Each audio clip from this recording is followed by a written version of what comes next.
What's up guys, it's your boy GT here, back to it again with another video, and today I'm gonna share with you guys an intermediate collector's trick tip. Alright, so I'm sure some of you guys might have seen my other videos where I do tricks and tips for beginner collectors. But as you can tell from the title of this video, what do you do as an intermediate collector when you reach 1,000 cars? So the thing is, for those who are around the 100 to 200 cars range, maybe you still have a small collection, you're starting out, and that's cool. Be sure to be consistent with it. But for those 800, 900, maybe 1,000 cars, and depending on the size of your house and room, you'll start to notice some problems. And the first of these problems is space. So when I was at around, I think 900 cars, I noticed that I was literally running out of space. Basically, how I display my cars are they displayed on the walls, as you can see right here. And yeah, I know for those who are wondering, I use blue tack to stick my cars in the wall. And I think I was running out. I was thinking yo, what else can I do with my cars? Thankfully, I guess I'm a loose collector, so I can kind of display my cars. But for carded collectors, I can't imagine the struggle, man, for carded collectors. But the thing is, whether you're a loose collector or carded collector, space is something you need, and so I think you should buy yourself some Toyogo boxes. So for those who don't know, I actually own a couple of Toyogo boxes. I'm sure my room looks neat, but I do keep these boxes in my in the house storage. I know it sucks that you kind of have to keep your car inside. For me, I have this philosophy that I have to display all my cars, or else it doesn't mean anything, right? Like some people just buy the car and then stuff them into a box. I feel like that's pointless. But sometimes when you reach 1,000 cars, maybe you don't have a space, maybe you're still a kid or a teenager who doesn't have your own house, then yep, it makes sense for you to buy a storage. So yep, that's one thing. Make sure you are prepared to keep your cars somewhere when you're reaching 1,000 cars, and then from there on you can keep on building your collection. The second thing is cleanliness. Alright, so you can imagine I have 2,500-ish cars. I don't know, one day I'm gonna count it, but you can imagine the amount of dust that builds up on my cars. So once again, I'm a loose collector. Alright, so it's cool for this wall at least. It's cool, they're loose. Sometimes I just brush it off or dust it off with a duster and whatnot. But man, check out this side of the room. Cards. I have carded cars as well. And if you guys look right here, dust on the cards.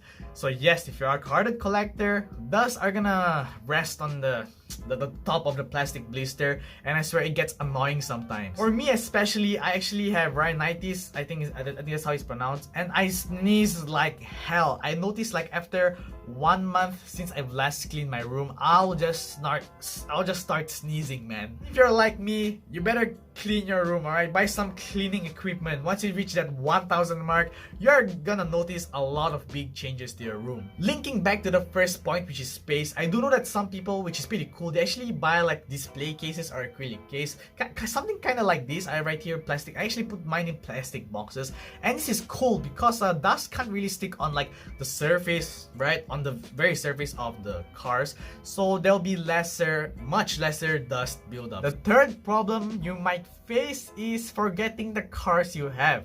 Yes, you're in your class, you know, I guess some of you don't really remember all of your classmates' name, I guess, right? You know, what's the name of your classmate from kindergarten? Yeah, you forgot.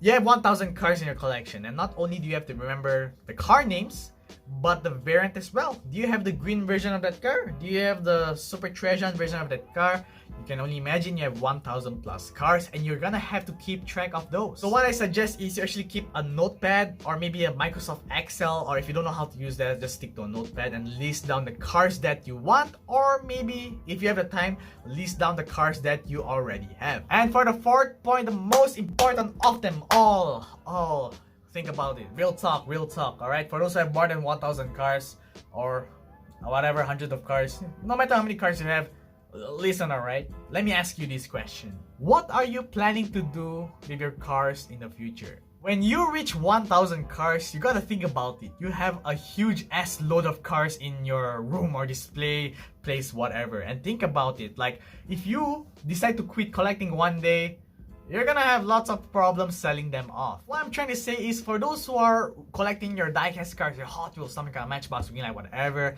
when you reach 1,000 cars, or maybe even like 800 range already or whatever, but especially 1,000, you have to think about the future of your collection. Like, do you really want to go to 1,001 cars and then 1,002 and so on? Like, are you planning to keep your cars? If that's the case, that's cool. But you might hesitate, you know, you might be thinking like you have 1,000 cars, but then if you're gonna keep buying more cars, you'll have 2,000 cars, 3,000, 5,000, then 10,000 cars, and then one day you decide to quit. Yeah, it's gonna be a huge problem. So you gotta think of the future, especially for those right now, if you're watching this video and you are at the around 1,000 range, just stop and think about it for a moment. What are you planning to do with your cars? For me personally, I'm planning to keep them for a long time. Maybe when I'm old, I'll probably sell them off when they're like worth hundreds of dollars already. But for short-term collectors, I guess, you gotta think about it, you know, like, do you really wanna collect so many cars and then you plan on selling them off next time? If that's the case, just know that it's not gonna be easy selling off your cars one by one. Yes, those were some of the thoughts and problems I had when I reached the 1,000 mark. Like, it's 4 digits, yo, it's 4 digits. That's not a small number. That's some serious collection right there. So you gotta think about it. But let me ask you guys as well, especially for those who are reaching 1,000, already have more than 1,000 cars, what were the problems you faced when you have that big of a collection? Did you have the same problems as me, or is there something that I missed out that I probably forgot? Tell me in the comments below. I want to spark some conversation. So before I end off the video, yes, I know I keep saying the word number 1,000, but the important thing is I just wish that you guys will you know, keep on collecting, enjoy the hobby. Please don't be like me. For those who don't know, I recently stopped collecting. It takes up a lot of money as well, right? The thing is, if you already reach 1,000 cars, just make sure that you can afford to continue buying the cars that you want, alright? So just keep note of that. Just enjoy the hobby. Yeah, that's it guys for today's video. Hope you guys enjoyed. Once again, tell me in the comments below your problems that you faced in your collection. Not even if you don't have 1,000 cars, just tell me the problems you're facing right now. I love to read your comments, heart them, yada yada, and so on. So yeah, leave them in the comments below. But yeah, I'll see you guys in my next video. Have a good day. Have fun hunting down the cars that you want. And I'll see you guys next time. Bye-bye. Video, and today I'm gonna share with Yagboy 1,000 cars. So what this video is precisely is tips and trips.